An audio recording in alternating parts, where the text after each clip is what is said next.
ਸਤਿ ਸ਼੍ਰੀ ਅਕਾਲ ਦੋਸਤੋ, ਤੁਹਾਡਾ ਬਹੁਤ-ਬਹੁਤ ਸਵਾਗਤ ਹੈ ਅਪਰੋਚ ਟੂ ਕ੍ਰੈਕ ਆਇਲਸ ਵਿੱਚ। ਅੱਜ ਅਸੀਂ ਇੱਕ ਹੋਰ ਇੰਟਰਸਟਿੰਗ ਐਸੇ ਡਿਸਕਸ ਕਰਾਂਗੇ ਐਂਡ ਇਹ ਐਸੇ 15th of January 2020 ਨੂੰ ਮਾਰਨਿੰਗ ਸਲੋਟ ਵਿੱਚ ਆਇਆ ਹੈ। I have already discussed this type of essay, but the question type is different now in this particular question, so let's discuss accordingly. ਜੇ ਅਸੀਂ ਕੁਐਸਚਨ ਨੂੰ ਡਿਸਕਸ ਕਰੀਏ ਤੇ question is fresh water has always been limited resource in some parts of the world.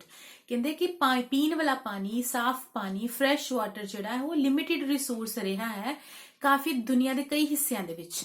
Today, however, growing worldwide demand has made it a possible ਕਿ ਅੱਜ ਕੱਲ demand ਵੱਧ ਰਹੀ ਹੈ ਔਰ ਇਹਨੇ ਲਿਮਿਟਿਡ ਰਿਸੋਰਸ ਜਿਹੜਾ ਹੈ ਹੋਰ ਬਣਾ ਦਿੱਤਾ ਹੈ।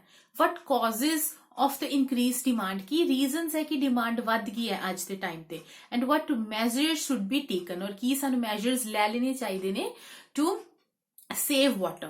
और जे ਅਸੀਂ ਗੱਲ ਕਰੀਏ causes ਦੀ ਤੇ ਸਭ ਤੋਂ ਪਹਿਲਾ cause ਹੈ of course increase in population। the rate of population is increasing day by day, right?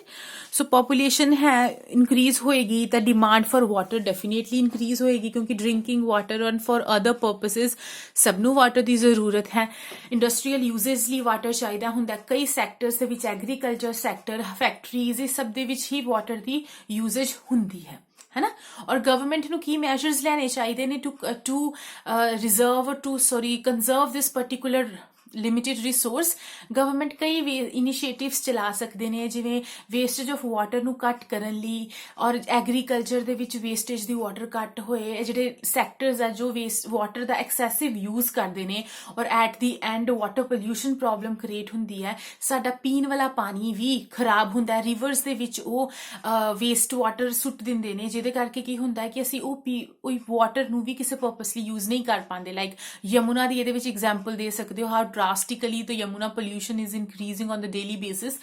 so ਇਸ ਤਰੀਕੇ ਦੇ ਨਾਲ ਗਵਰਨਮੈਂਟ ਉਹਨਾਂ ਨੂੰ ਕੰਟਰੋਲ ਕਰਨ ਲਈ ਕਈ ਇਨੀਸ਼ੀਏਟਿਵ ਲੈ ਸਕਦੀ ਹੈ। ਜਿਵੇਂ ਕਈ ਇਹੋ ਜਿਹੇ ਪ੍ਰੋਗਰਾਮ ਜੋ ਸਕੀਮਸ ਇੰਡੀਅਨ ਗਵਰਨਮੈਂਟ ਨੇ ਆਲਰੇਡੀ ਰਨ ਕੀਤੀਆਂ ਹੋਈਆਂ, ਜਿਵੇਂ ਫॉर एग्जांपल हर खेत को पानी, ठीक है, और घर घर पानी, समथिंग लाइक दैट। इस तरह दी स्कीम्स चलाई दी कि पाइपलाइंस, वाटर पाइपलाइंस हर घर पहुंचे, so that this is actually a basic necessity, a basic need. Right to water, actually right to have a clean water is one of the right of a Indian citizen, ठीक है। सो इस basis ਦੇ ਵਿੱਚ ਅਸੀਂ ਕਹਿ ਸਕਦੇ ਹਾਂ ਕਿ government can come up with various initiatives.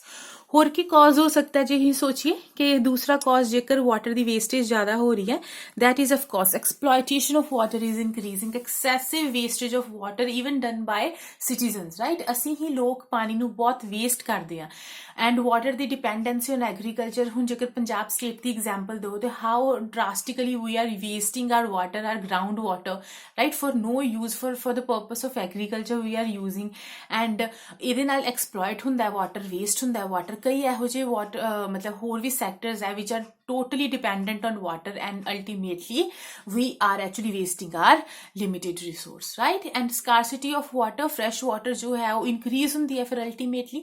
ਜੇ ਤੁਹਾਨੂੰ ਪਤਾ ਹੋ ਇਹ 'ਚ ਤੁਸੀਂ ਸ਼ਿਮਲਾ ਦੀ ਐਗਜ਼ਾਮਪਲ ਦੇ ਸਕਦੇ ਹੋ ਕਿ Shimla is one of the city right now ਜਿਹਦੇ ਵਿੱਚ ਵਾਟਰ 'ਚ ਗਰਾਊਂਡ ਮਤਲਬ ਇੱਕ ਸਰਵੇ ਹੋਇਆ ਸੀ ਕਿ ਜਿੱਥੇ ਗਰਾਊਂਡ ਲੈਵਲ ਆਫ ਵਾਟਰ ਜੋ ਹੈ ਬਹੁਤ ਹੀ ਜ਼ਿਆਦਾ ਥੱਲੇ ਚੱਲ ਗਿਆ। ਇਸ ਕਰਕੇ now actually there is actually a problem of scarcity of water in Shimla and in other cities as well, ਠੀਕ ਹੈ। ਹਿੱਲੀ ਸਿਟੀਜ਼ ਤੇ ਸਪੈਸ਼ਲੀ ਇਹ ਪ੍ਰੋਬਲਮ ਬਹੁਤ ਜ਼ਿਆਦਾ ਵੇਖਣ ਨੂੰ ਮਿਲ ਰਹੀ ਹੈ ਔਰ ਇਹਦੇ ਮੈਜਰਸ ਕੀ ਹੋ ਸਕਦੇ ਨੇ? of course tourist people of our country should be aware and awareness camps ਲਗਾਓ, ਲੋਕਾਂ ਨੂੰ ਸਮਝਾਓ, ਮੋਟੀਵੇਟ ਕਰੋ, don't waste water, right? how you can save every drop of water and then ultimately you can use it।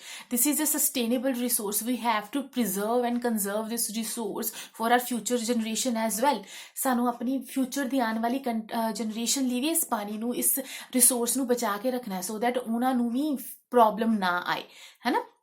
ਸੋ ਇਸ ਤਰ੍ਹਾਂ ਦੇ measures ਅਸੀਂ ਆਪਣੇ ਲੋਕਾਂ ਨੂੰ ਸਮਝਾ ਸਕਦੇ ਹਾਂ ਕੈਂਪਸ ਦੇ ਰਾਹੀਂ, ਕਈ ਸਾਰੇ ਵੇਜ਼ ਦੇ ਨਾਲ, ਐਡਵਰਟਾਈਜ਼ਮੈਂਟ ਦੀ ਹੈਲਪ ਦੇ ਨਾਲ ਹੀ ਉਹਨਾਂ ਨੂੰ ਟੀਚ ਕਰ ਸਕਦੀ ਹਾਂ। ਗਵਰਨਮੈਂਟ ਕਈ ਇਨੀਸ਼ੀਏਟਿਵਸ ਲੈ ਸਕਦੀ ਹੈ ਜਿਹਦੇ ਕਰਕੇ ਲੋਕਾਂ ਨੂੰ ਪਤਾ ਚੱਲੇ what are the various methods to conserve water. For example one of the method is rain water harvesting. You can harvest, ਇਹ ਸੁਜੈਸ਼ਨ ਤੁਸੀਂ ਐਂਡ ਦੇ ਵਿੱਚ ਕਨਕਲੂਜਨ 'ਚ ਪਾ ਸਕਦੇ ਹੋ ਕਿ government should come up with various methods, for example rain water harvesting and recycling recycling of used water for various purpose agriculturally ਅਸੀਂ ਰੀਸਾਈਕਲਡ ਵਾਟਰ ਵੀ ਯੂਜ਼ ਕਰ ਸਕਦੇ ਹਾਂ ਹੈ ਨਾ ਸੋ we have to come up with such ways and various techniques so that we can conserve our water resource which is actually limited right now for us right so ਇਸ ਤਰੀਕੇ ਨਾਲ ਤੁਸੀਂ conclude ਕਰ ਸਕਦੇ ਹੋ hope ਤੁਹਾਨੂੰ ਇਹ topic ਸਮਝ ਆਇਆ ਹੋਏਗਾ ਜੇ ਕੋਈ doubt ਹੈ ਕੋਈ ਵੀ point ਸਮਝ ਨਹੀਂ ਆਇਆ ਜਾਂ you have an additional point to this particular topic so definitely you can comment